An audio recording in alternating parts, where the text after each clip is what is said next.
So let's share some insights today around this whole world of decision making. An ordinary relationship to decision making.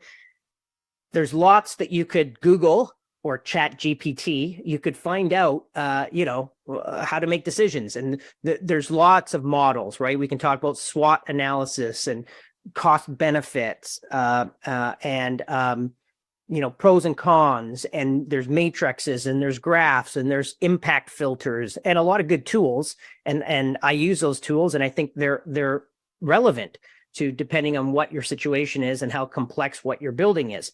However, today I don't want to look at all of that. It's part of the ordinary relationship. Part of the ordinary relationship to decision making is that it looks limited. We need to make a decision.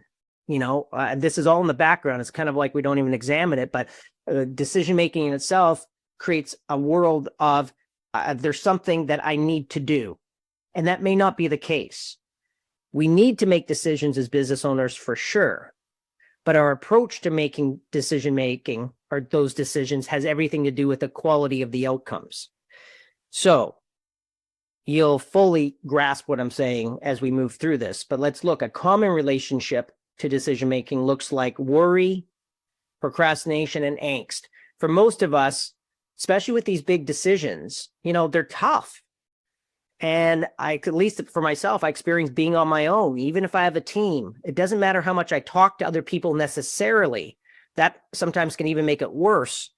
The experience of, am I going to do the right thing? Am I going to make the right decision? Is this good for my employees, for my business, for the revenue, for my family? Will I be able to feed them next year if I make this decision? How does this look in the market? How will the customers react to this? Should I invest in this? We can't predict the future. So that's what creates a lot of this worry. And then the sister to worry is the procrastination that comes with it. So we know that probably making a quicker decision is beneficial, but as we will see, not always. But there's some time spent on worrying, which ultimately I call this feeling of angst, like impending doom to some degree. And damned if we do and damned if we don't. We got to make some decision, but it doesn't naturally occur as empowering, even though the decisions we're making could be a strategic partnership, could bring new people to the table, could expand our services into markets, could double our workforce, could reduce our workforce so that we can still stay around. But you can perhaps for yourself get the sense of what's there in the background of making decisions. I have to make a decision. And if you're the boss or the leader or the owner, the buck stops with you. And you're going to have to do it one way or the other, right? Okay, well, let's roll up our sleeves and get that decision made. It can also lead to paralysis by analysis, which we hear, right? We need more input. We need more input. We're not confident in the decision yet. And so we may waste time or get over input with the decisions we have to make. So ultimately, this is about, in my world, the fear of making a big mistake or the fear of making a mistake, period. So why do we need to do all that? Well, we want to make the right decision and we don't want to make a mistake. And if we make a mistake, we're screwed, or people will be unhappy, or, people say, see, I told you so. So as a leader, we want to be right. We don't want to make a mistake for all the right reasons. However, all of this is pretty much unknown with these strategic decisions. So that's ordinary. It leads to missed opportunities because of the procrastination, or maybe we overanalyze something. So the market moves on, or relationships leave us, or we don't seize the opportunity. That can happen. Or it leads to knee-jerk reactions, which is the other side of missed opportunities, that we react too quickly. We don't get enough input, or we're not settled in our thinking, and we haven't really thought through what is the point of this decision. How will this really impact the business? Have I thought through all the stakeholders and the shareholders and how this will show up in their world, whatever this decision is? What's the impact of the decision on all layers of the organization? So we need to definitely consider those things. Knee-jerk reactions won't help us ensure that we're taking maybe our best step forward. But a lot of companies make knee-jerk reactions, and it costs them millions, billions in many cases. Resource, time, direction, focus of the company, distractions are often caused by knee-jerk reactions. All right. So what else? And this can all lead to a perpetual state of concern over the future, which is what robs us of that peace of mind and that effectiveness that I had said at the top of the call that we're really after with making decisions. We're not trying to make decisions to have more inefficiency or to have, more angst in our lives. We want the opposite. But I don't know about you. I can get wrapped around the axle really easily in this decision-making conundrum. And it's almost like no matter what I do, I just have to live with it, which is not really that empowering as a leader, because we don't make decisions just to survive the decision.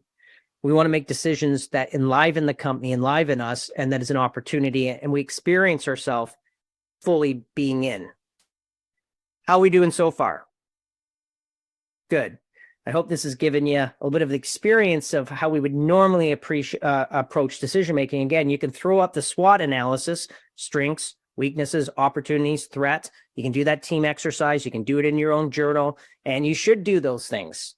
However, that doesn't necessarily alleviate what I'm putting up on the screen here.